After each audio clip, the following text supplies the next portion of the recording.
Welcome back, my friends, to another rousing rendition of Choir Boys Cutlery. The preacher's back in the house. It's about sermon time. Before we get to that, 22 veterans a day in this country take their own lives. It's a number that's staggering. It's a number we bring up every video, every platform, everywhere. Vets, I love you. That's all I know to say. That's why we're doing this raffle. That's why I shout it out every day. You guys are my heroes. And if all I can do is raise awareness and maybe raise a little money, well, that's what we're going to do. You have a place here. We're back to blue over here. We support Leo. How you do that, Scab? Well, we don't break the damn law, and we support all law enforcement, corrections officers we're featuring. If you're an addict, I am, never quit quitting. It may take several times. It may be something you fight your whole life. But know that you're not alone. Well, tonight, I was going to give y'all a break today, because we're probably going to hit a little spot here where we put out a ton of content, and then some things happened today I wanted to share with you. You know, that's always an enjoyable time. I do want to show y'all this. This is my D-Bad preacher. Now, I got one coming. I've left this over at Richard's house, and my guys fixed my handles for me. So we're going to get back on the grind, back on chopping, back on putting out a lot more videos chopping, especially with this thing. This is a heavy hitter. It's a hand axe. It's 7 millimeters thick, 5160 steel. Now mine's beat up. I busted cinder blocks with it. I know you ain't supposed to do that. I've cut down trees with it. I know there's people get upset at that. I've stabbed street signs with it. I don't really know anybody else that's done that. But it's got rosewood handles. Now, rosewood's a pretty common wood for handle scales. It's tight, it's tough. Richard's got this thing, he repinned it for me. Got some stout epoxy on there. Fits good in hand. I'll show y'all this. It's a big knife. I'm gonna try to give one of these away every 500 subscribers. Now, I've been through the whole thing. It's been my fault, not Cree House's fault. I've got one ordered. I got it confirmed it's ordered. We're at like 1,489 subscribers. At 1,500, I'll give it away. Now, here's the deal. We're waiting on it. It may be a month from now before it comes in. That's fine. D-Bad started off shouting out this channel like Backyard Samurai and like several other did. You know, but D-Bad's been there. And Backyard Samurai there. Ken and I message here and there. Guy's a wealth of knowledge. And I appreciate Ken and his advice and his loyalty. Because he's not a cold steel guy I am. D-Bad is a brother from another mother. I told y'all the story of the Formax plot and all that. D-Bad and I are just, I guess, just kind of a kindred spirit. I mean, that's just the way it is. And if I can, one thing with me, it's just like with Ken, with Backyard Samurai. I know there's a lot of people that talk a lot of shit, okay? Don't do it on my page. I'm not telling you, I'm asking you. Because he stood up for me. He shouted me out. He's backed me up. And he's asked me some questions sometimes that people get mad at, but haven't gotten on him like I do, the man's just asking a damn question. If you get offended at getting asked questions, you need to check your life. Now, I didn't start this video out to be this way, so we're going to wrap it up with that part. Ken, I love you, buddy. Backyard Samurai, awesome dude. Awesome dude. D-Bad's my boy. Every 500, we're giving it out. Now, I gave away my damn D-Bad D-Guard war buoy, and I'll get me another one. Donnie still messes with me to this day about doing it, but here's the deal, guys. I had messed up. That was my fault. So instead of a preacher, now that won't ever happen again, but it went to a, Boba Fett's a phenomenal dude. I see him putting support comments all over the place. He's a good guy. I like him a lot. So he got the knife. I'm excited. But I wanted to show y'all that the preacher's back in the hoose, and it's ready to go. Now, the thing the other day that Jed Hornbeak sent. Jed sent me this, a stropping paddle. Got some compound on it, and the reason I like this, and I've been messing with some knives, hell, we'll do this one here. Now, I know it's about comfort. This is just about demonstration. But one thing I like to do with this is I can start here and I can pull it down because I've got a wider area coming to a narrow area. So I can start small, pull large. I come across, let me hold this like this. I'll do a better video of this one day. But just kind of like this, and this is what I've been doing. Let's see what we got here. Now, my guy Tyler over at Alpha and Omega Survival Supply sent me this thing. One side's a 200,000, let me see, 1 micron, 200,000 grit. One's 5 micron, 32,000 grit. Alpha and Omega Survival Supply is a good dude. That's a good dude over there. Tyler's a good dude. So let's take our paper here. We got our printing paper. Now, let's see. Well, that was a dumbass thing to do.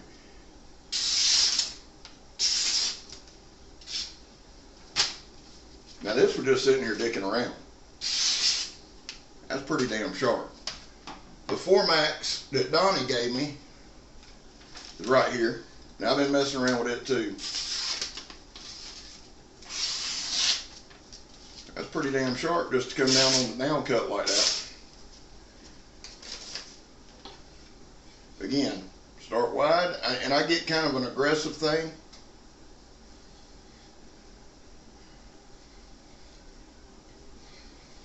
If you don't have, and Jed, thank you for this, buddy. Jed Hornbeak's a good dude, man. The 3 guys I named right there, Hornbeak, Donnie B all day, and Backyard Samurai, good dudes, man. You go, screw them. Well, screw you. Don't watch the channel. I don't give a shit.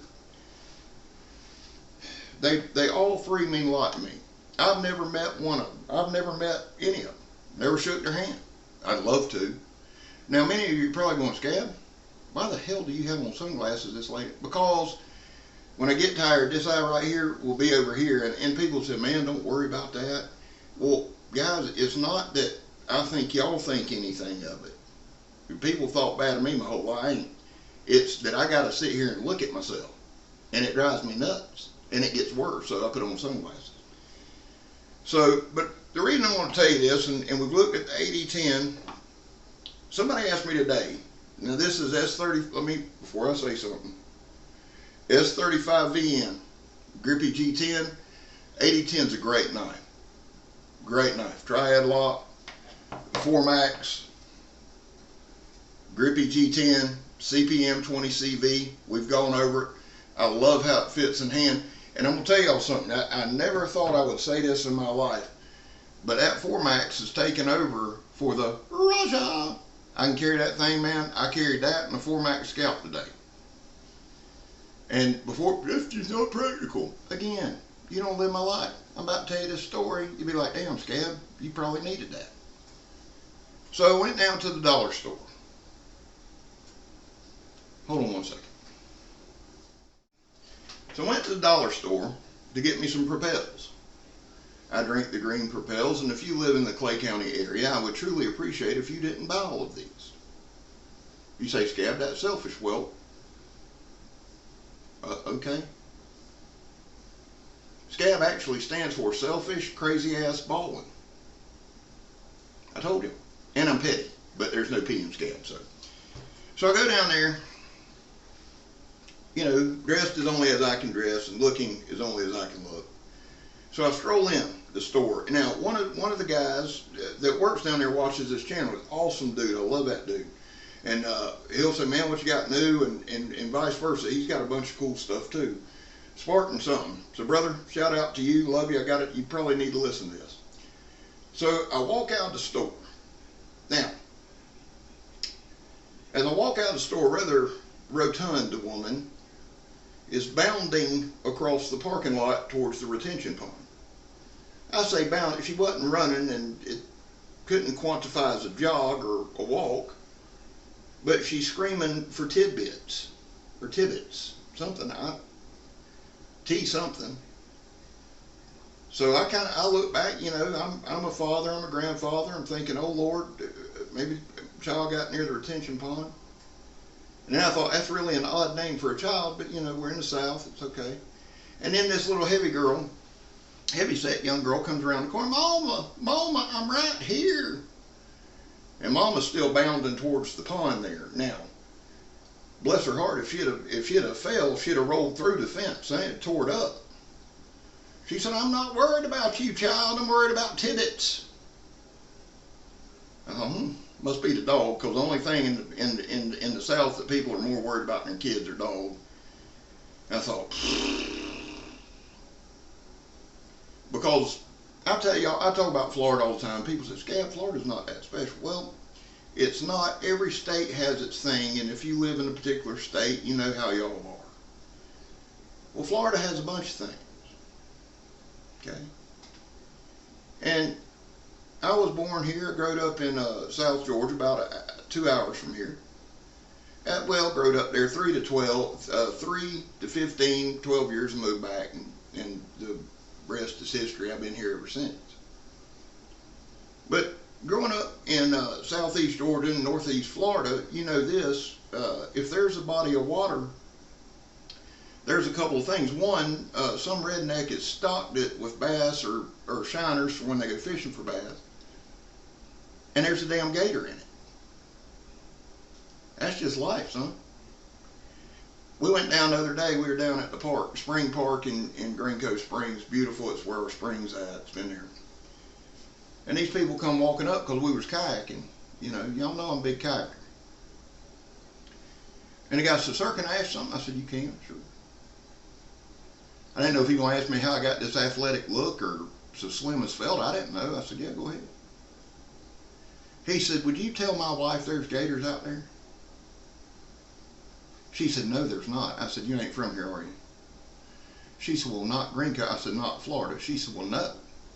But there aren't just gators. I said, lady, there's gators up there in that spring right there. This is Florida. If there's a ditch with water in it, the one thing you can bet your ass on, there's either a moccasin or a gator around it. That's just life, son. And somebody said, oh, they're endangered. No, dumbass, that was in the 70s. They're in the millions now. So anyway, because I park right back there by that pond, and I do that because I was in Megatron's vehicle. Now, one thing that Megatron does not like is me driving her vehicle. She really don't. She's not a fan of it. But she got off work, had to come get me. I left the truck at Richards. We're getting the transmission done. So we haul ass back, because she drove about 112 back. So that's what can we stop and get a drink? Well, we stopped one time to get her a drink, and they didn't have mine. She said, well, you can just take the car. So I knew she's ready to get home. But I parked back there so nobody messed with the car, and I need to wrap this up. I know we're going long. So I thought, I'm going to go back there and get my car and leave. Ain't none of my business, ain't none of my concern. I ain't worried about Tibits. Well, my Aaron Tibits is about this big, and he's stuck in the mud. And the two little girls go right in that fence, and all the adults are on the outside. And everything was fine until their dad come walking up, and he said, I can tell you what, there's a gator in there. Well, the kids just lost it. People are now screaming, panicking, and as I'm going to get in the car, I look, hand for the Lord. It's going to only happen to me. Somebody asked me, Scab, why don't you write a book? Nobody believed it. I look and I see this.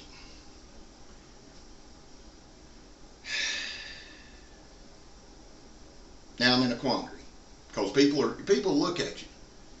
When you're bigger and you look like I do, people stare. They just do. You don't believe me? Ask anybody that's ever around me. Now they either look at you because they think you're going to rob them or you're a white supremacist, or they need something. Now one thing, if it had been a person back there, and I'm being honest with you, I probably could have gotten in the car and left. But with it being a dog, I'm a dog guy, no matter what I say about mine. So I walked down there to the gate where the large woman was standing. And I said, that fence got that gate got a chain on it? I couldn't see it, she was in the way. She said, no, I just can't move it. The arthritis is, I said, oh. I just said, whoosh. So I walk in, and I go one way. They're like, no, no, no. Now the kids are still in here screaming. I said, get out. I was like, Well, listen, buddy, you ain't gonna. I said, shut up. Get out. Well, they didn't pay no attention to that, son. They two little girls, two little heavy girls. Them little country girls, we gonna get our dog. I said, shit. He's over there, so I go, he ain't. Now I'm telling y'all, guys on the street, that little fart ain't 15, 20 feet from that gator. I said, shit. So I'm going down the embankment. Now I get kind of a run, trot, jog thing going. Cause it ain't, I can't, old scab can't, y'all can see I can't move. And about halfway down the embankment there, I thought, this is the way I'm gonna go. I'm gonna trip and go head first in that gator. And the only thing, and if it don't kill me, Megan is, cause her car's up here. And people be all around the car, and then it'll be my fault because it didn't get home. I said, well, here we go. So from behind, them kids are on my ass. And I said, now, most people, if I bark at you, you gonna back up. You can be Billy Bad, you may whip my ass. That may happen. But initially, you're gonna back up. Them kids are, we going with you, we getting the dog. By that time, alligator come up, and them little girls turn around, thank God. And he starts moving slow. And old Tibits is there. Tibits is giving it a so as I'm running, Big Mama there to say, you gonna scare? I said, that's the point, lady. Try to scare the dog. Well, about the time I seen the gator, Tibits saw the gator. So he does about 3 bounds and comes straight to, I think, and I slid, and I thought, my leg's gonna go right in that gator's mouth. It's over. I'm done. It's all she wrote. Well, that didn't happen. The gator saw me and went down. It wasn't but probably 5 or 6 foot long. And I'm probably a bit too fat to digest, so it wasn't happy. It did that little tail flip. Because old Tibits was about this big, would have been a snack. Say, Scab, why'd you tell us that? I don't know. I thought you might like it. I showed you a few knives. Here's my BPS adventure. One Joe got me. You know why I told y'all that?